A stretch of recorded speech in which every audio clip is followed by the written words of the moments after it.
नमस्कार। आज के इस नए और बेहद खास विश्लेषण में सबका स्वागत है। आज हम बात कर रहे हैं माइक्रोसॉफ्ट के प्रेसिडेंट ब्रैड स्मिथ की चर्चित किताब tools and weapons, the promise and the peril of the digital age की।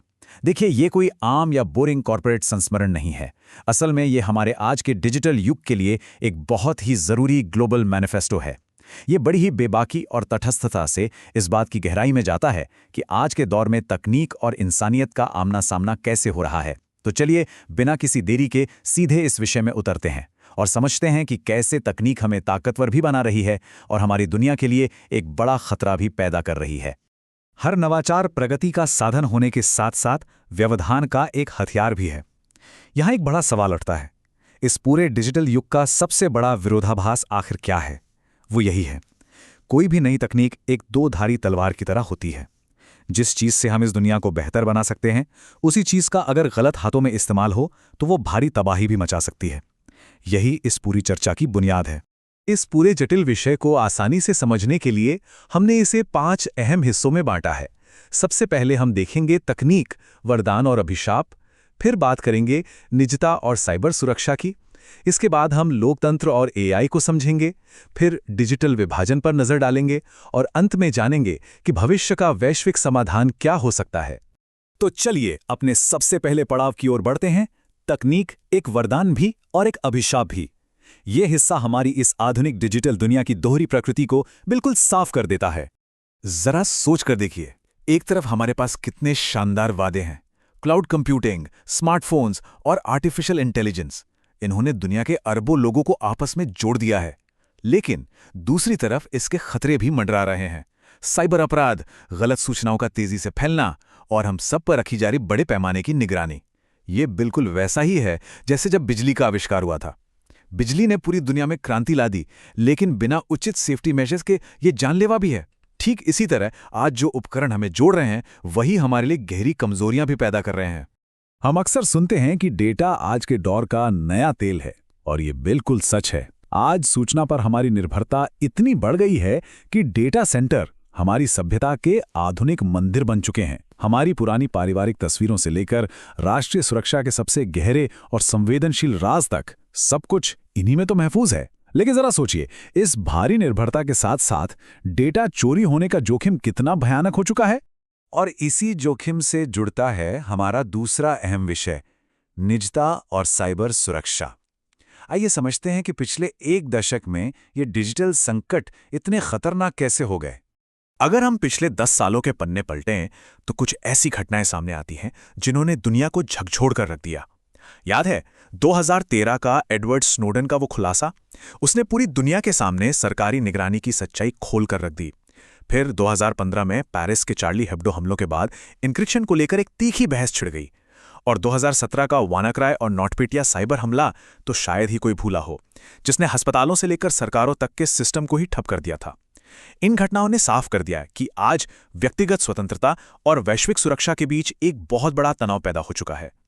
आज बड़ी बड़ी तकनीकी कंपनियों के सामने एक बहुत भारी नैतिक दुविधा है। एक तरफ मानवाधिकार के रूप में निजता है, जहां उन्हें अपने यूजर्स को शक्तिशाली सरकारों की नजर से बचाना है, और दूसरी तरफ राष्ट्रीय सुरक्षा की जरूरतें हैं, जहां सरकारों को आतंकवाद जैसी चीजों को रोकने के लिए उन एन्क्रिप्टेड मैसेज तक पहुंच चाहिए। अब आप ही बताइए, गोपनीयता को प्राथमिकता दी जाए या फिर राष्ट्रीय सुरक्षा को? इस संतुलन को साधना आज के दौर की सबसे बड़ी चुनौती है। देखिए, वानाक्राई जैसे साइबर हमले कोई साधारण हैकिंग नहीं है।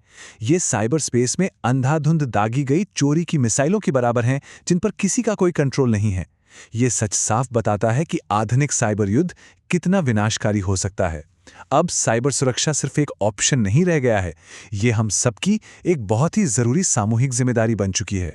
इसी के साथ हम आते हैं अपने तीसरे महत्वपूर्ण विषय पर, लोकतंत्र और आर्टिफिशियल इंटेलिजेंस। यहाँ ये समझना जरूरी है कि हमारी लोकतांत्रिक संस्थाओं पर क्या खतरे हैं और एआई का भविष्य कितना अप्रत्याशित हो सकता है।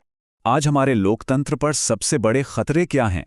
दुष्प्रचार अभियान, चुनावों में बाहरी देशों की दखलंदाजी और आग की तरह फैलती फर्जी खबरें, ये सब हमारे समाज को बांट रहे हैं। अगर इन डिजिटल प्लेटफॉर्म्स पर कोई लगाम ना हो तो ये लोगों के भरोसे को पूरी तरह खत्म कर सकते हैं। स्थिति यहां तक आ गई है कि अब तकनीकी कंपनियों को न चाहते हुए भी लोकतंत्र के रक्षक के रूप में काम करना पड़ रहा है। और यही सामने आता है द एआई पैराडॉक्स, यानी एआई का विरोधाभास। एक तरफ इसके शानदार वादे हैं, हेल्थ केयर, शिक्षा और उत्पादकता में ऐसे चमत्कार जो हमने पहले कभी नहीं देखे, लेकिन इसके खतरे भी उतने ही डरावने हैं। एल्गोरिदम में होने वाला भेदभाव, लाखों लोगों की नौकरियों का जाना और अपने आप चलने वाले खतरनाक हथियार। ये तकनीक जितनी क्रांतिकारी है उतनी ही खौफनाक भी है। सच तो ये है कि एआई बिल्कुल औद्योगिक क्रांति जैसी ही एक अजेय ताकत है। इसे रोका नहीं जा सकता, लेकिन इसे सही दिशा जरूर दी जा सकती है। इसके लिए हमें सख्त नैतिक नियमों, पूरी पारदर्शिता और सबसे बढ़कर इंसानी निगरानी की नितांत आवश्यकता है। मशीनें हमारी मदद के लिए होनी चाहिए, मानवता को नुकसान पहुंचाने के लिए नहीं। अब बढ़ते हैं अपनी चर्चा के चौथे हिस्से की तरफ, डिजिटल विभाजन। तकनीकी तरक्की की इस तेज दौड़ में हमें यह देखना होगा कि आखिर पीछे कौन छूट रहा है। इस डिजिटल क्रांति की एक बहुत बड़ी मानवीय कीमत भी है। जरा उन छात्रों के बारे में सोचिए जिनके पास पढ़ाई के लिए आज भी इंटरनेट नहीं है, या उन किसानों के बारे में जो जरूरी डिजिटल उपकरणों के बिना ही खेती कर रहे हैं। ग्रामीण समुदायों की ये कहानियां चीख चीख कर कहती हैं कि तकनीक का लोकतंत्रीकरण करना आज के समय की सबसे बड़ी जरूरत है। तकनीक पर सिर्फ कुछ ही लोगों का कब्जा नहीं होना चाहिए। और आज की एक कड़वी सच्चाई ये भी है कि प्रमुख तकनीकी कंपनियां अब सिर्फ व्यवसाय नहीं रह गई हैं, वे अब एक तरह से अर्ध सरकारी संस्थाओं की तरह काम कर रही हैं। उनकी ताकत आज कई देशों की सरकारों के बराबर हो गई है। डेटा किसका है, इंटरनेट पर क्या सेंसर होगा, उनके ये फैसले अब सीधे तौर पर वैश्विक राजनीति को आकार दे रहे हैं। तो फिर इन सारी समस्याओं से बाहर निकलने का रास्ता क्या है? चलिए अपने आखिरी भाग में इसी भविष्य के वैश्विक समाधान पर बात करते हैं। ब्रैड स्मिथ ने यहां एक बेहद दिलचस्प और जरूरी प्रस्ताव रखा है, डिजिटल जिनेवा कन्वेंशन। जिस तरह से युद्ध के दौरान आम नागरिकों को बचाने के लिए अंतर्राष्ट्रीय संधियां होती हैं, बिल्कुल उसी तरह साइबर युद्धों के दौरान आम लोगों के डेटा और बुनियादी ढांचे को बचाने के लिए एक समझौते की सख्त जरूरत है। साइबर स्पेस के लिए नियम तय होने चाहिए ताकि तकनीक का इस्तेमाल शांति के लिए हो, तबाही के लिए नहीं। लेकिन ये लक्ष्य हासिल कैसे होगा? इसका रास्ता हम सब से होकर गुजरता है। सरकारों को अपने पुराने नियमों को आधुनिक बनाना ही होगा। टेक कंपनियों के लीडर्स को अपनी इस विशाल शक्ति के साथ आने वाली जिम्मेदारी को स्वीकार करना होगा। और सबसे अहम बात, हम आम नागरिकों को पारदर्शिता की मांग करनी होगी, तभी कोई असल बदलाव आ सकता है। इस पूरी चर्चा को हम इस बहुत ही गहरे विचार के साथ समाप्त करते हैं। तकनीक का भविष्य पहले से तय नहीं है। ये इस बात पर निर्भर करता है कि हम इसका कितनी बुद्धिमानी से उपयोग करते हैं। हम इस पूरी कहानी में सिर्फ मूक दर्शक नहीं हैं। इस डिजिटल भविष्य को आकार देने में हमारी एक बहुत ही सक्रिय भूमिका है। तो सवाल यह है कि क्या हम सही विकल्प चुन पाएंगे? इस सवाल के साथ मैं आपको यहीं छोड़ता हूं। आज के इस विश्लेषण में हमारे साथ जुड़ने के लिए बहुत बहुत धन्यवाद। सीखते रहिए और जागरूक बने रहिए।